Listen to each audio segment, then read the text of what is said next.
Hello दोस्तों, welcome to UPSC ज्ञानदायिनी channel. दोस्तों मैं सोनी।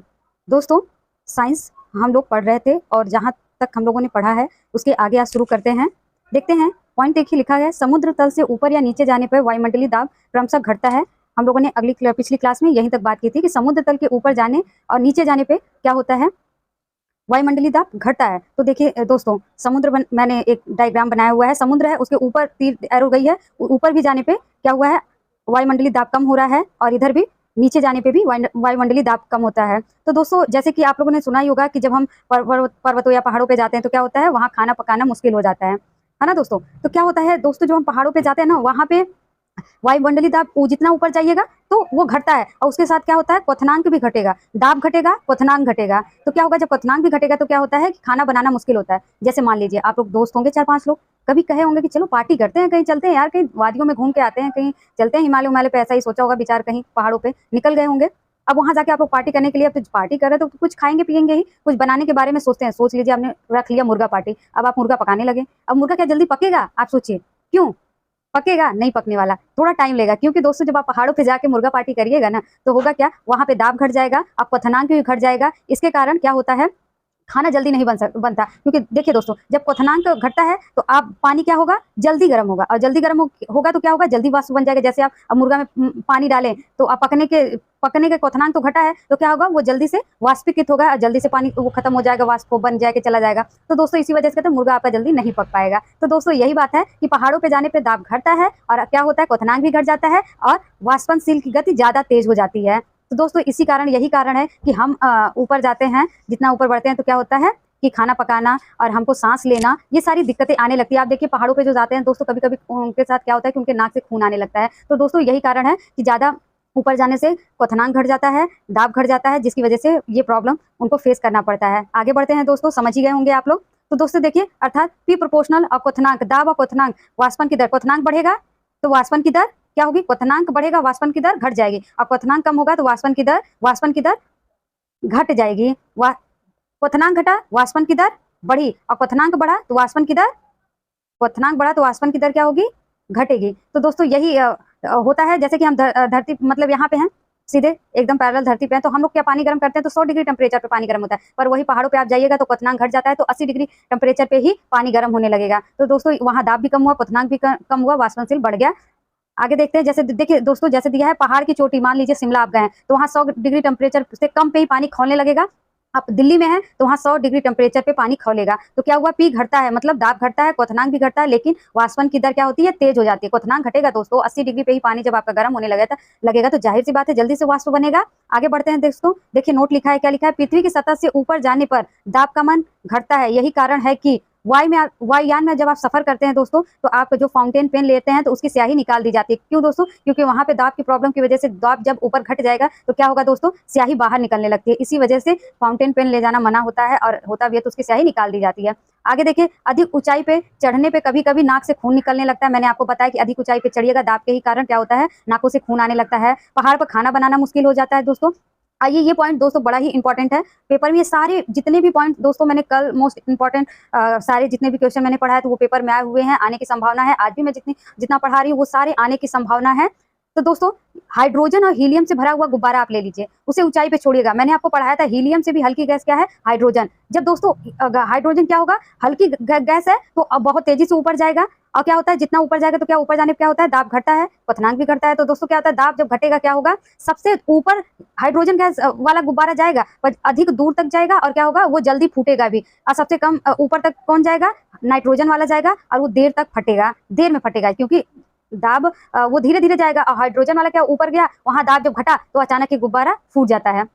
आगे बढ़िए, स्थिर अनुपात का नियम, निश्चित अनुपात का नियम। दोस्तों ये कुछ नहीं है, जैसे कोई रासायनिक पदार्थ ले लीजिए, उसका जो द्रव्यमान होता है दोस्तों ना, वो जो एक रासायनिक पदार्थ बनेगा उसका द्रव्यमान जो होता है एक निश्चित अनुपात में लिया जाता है, निश्चित अनुपात में होता है, उसे ही कहते हैं स्थिर अनुपात का नियम या निश्चित अनुपात का नियम। आइए परिभाषा देखते हैं। इस नियम के अनुसार रासायनिक पदार्थ में तत्व हमेशा द्रव्यमान के निश्चित अनुपात में मौजूद होता है। निश्चित अनुपात का नियम का प्रतिपादन जोसेफ प्रोस्टर नामक वैज्ञानिक ने किया था। जैसे देखिए दोस्तों, HO2 मतलब पानी ले लीजिए, हाइड्रोजन एक है द्रव्यमान, और हाइड्रोजन इस समय 2 है तो 2 हो गया, और ऑक्सीजन का क्या है 16, तो क्या हुआ 1 और 8 के अनुपात में है। इनका अनुपात द्रव्यमान अनुपात निश्चित अनुपात में, जैसे C2H4 ले लीजिए आप देखिए, तो C और H भारों का अनुपात क्या है 6 और 1 के अनुपात में है आप देखिए। तो आगे बढ़ते हैं दोस्तों, गुणित अनुपात का नियम देखते हैं दोस्तों। गुणित अनुपात का नियम भी दोस्तों, इसमें क्या होता है, गुणित अनुपात का नियम 1803 में जॉन डाल्टन ने दिया था। यदि दो तत्व संयोजित होकर एक से अधिक यौगिक बनाते हैं तो एक तत्व एक साथ दूसरे तत्व के संयुक्त होने वाले द्रव्यमान के छोटे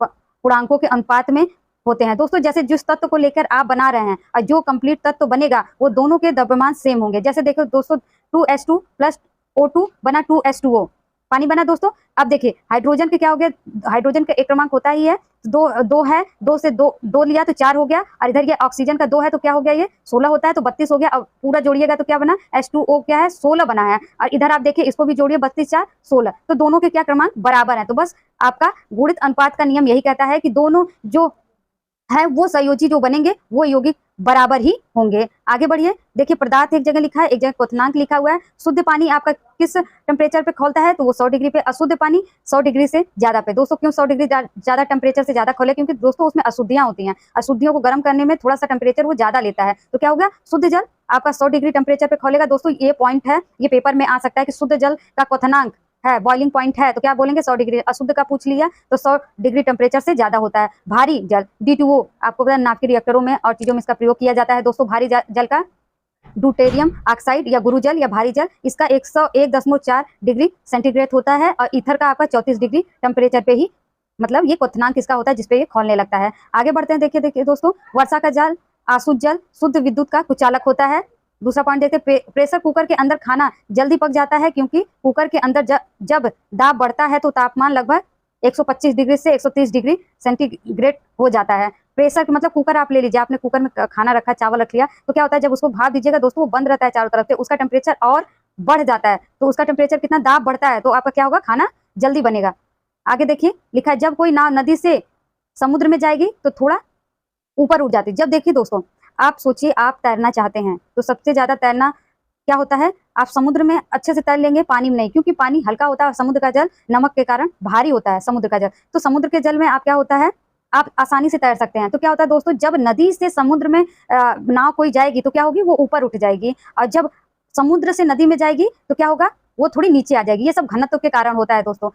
ये पॉइंट आ सकता है कि जब नदी से समुद्र में किसी नाव को ले जाया जाता है तो क्या होता है थोड़ा वो नाव ऊपर उठ जाएगी, और जब समुद्र से नदी में ले जाया जाता है तो नाव थोड़ी नीचे हो जाती है। दोस्तों इसको याद रखिएगा।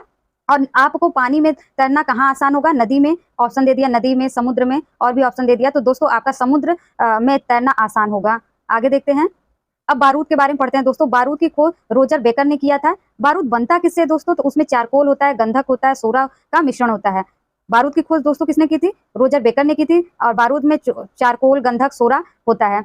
KNO3 क्या है, पोटेशियम नाइट्रेट है दोस्तों, इसे सोरा कहा जाता है, जाइटर भी कहा जाता है। CaCO3 कैल्शियम कार्बोनेट है दोस्तों, इसको खड़िया कहा जाता है, चूना पत्थर कहा जाता है, संगमरमर कहा जाता है। दोस्तों आपके घर में संगमरमर लगा होगा या आप कहीं संगमरमर देखे होंगे लगा हुआ, तो उसमें पोछा जब आप लगाते हैं तो क्या उससे अभिक्रिया कर लेता है, तो नहीं करता। तो ये पॉइंट है दोस्तों कि संगमरमर पानी से अभिक्रिया नहीं करता है, इसलिए तो गलता नहीं, कुछ होता नहीं, वैसे का वैसे रहता है। तो दोस्तों क्या है, CaCO3 कैल्शियम कार्बोनेट को ही खड़िया कहते हैं, चूना पत्थर कहते हैं, संगमरमर कहते हैं, और ये पानी से अभिक्रिया नहीं करता। आइए पारा ले लेते हैं दोस्तों। पारा को पारद बोलते हैं, रस बोलते हैं, क्विक सिल्वर बोलते हैं, द्रव धातु कहते हैं।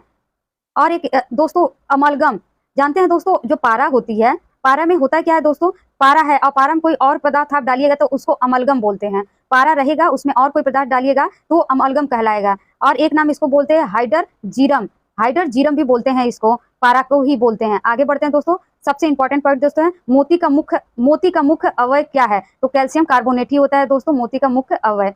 अंडे का आवरण, आपने अंडा देखा होगा दोस्तों, तो ऊपर सफेद सफेद पपड़ी बनी जो रहती है उसको क्या है, वो भी कैल्शियम कार्बोनेट ही होता है। अंडे का ऊपरी भाग पापड़ जो होता है सफेद सफेद ऊपर, वो क्या होता है, आवरण उसका होता है कैल्शियम कार्बोनेट का ही होता है। आप दोस्तों कभी बीमार पड़े होंगे, मेडिकल स्टोर से आप दवा लाते होंगे तो आप देखे होंगे कि उसका जो कैप्सूल जो दी जाती है उसके ऊपर एक झिल्ली बनी होती है और उसके अंदर छोटा कोई पार्टिकल होता है, कुछ और केमिकल चीजें होती हैं जो भी। तो दोस्तों उसके ऊपर जो उसमें बना रहता है, उसकी झिल्ली होती है, वो किसकी बनी होती है दोस्तों, जिलेटिन की दोस्तों बनी होती है वो, और उस जिलेटिन एक क्या है, प्रोटीन है। और जिलेटिन दोस्तों ये जल में घुलनशील है। आपको लगता होगा वो पन्नी है आपके पेट में जाएगी तो वो ऐसी रहेगी दोस्तों, पर नहीं, वो एक प्रोटीन है और वो जल में घुलनशील है। आगे बढ़ते हैं दोस्तों, देखते हैं पृथ्वी की सतह पर मनुष्य के शरीर के अंदर का दाब और वायुमंडलीय दाब से अधिक होता है। जैसे दोस्तों आपके टेम्परेचर जो अंदर का दाब है वो आपके बाहरी आवरण से क्या है, अधिक है, तभी तो आप क्या बोलते हैं, सही से हैं, आप धरती पे चल रहे हैं, अच्छे से हैं। दाब है वायुमंडलीय दाब से आपके शरीर का जो दाब है अधिक होता है।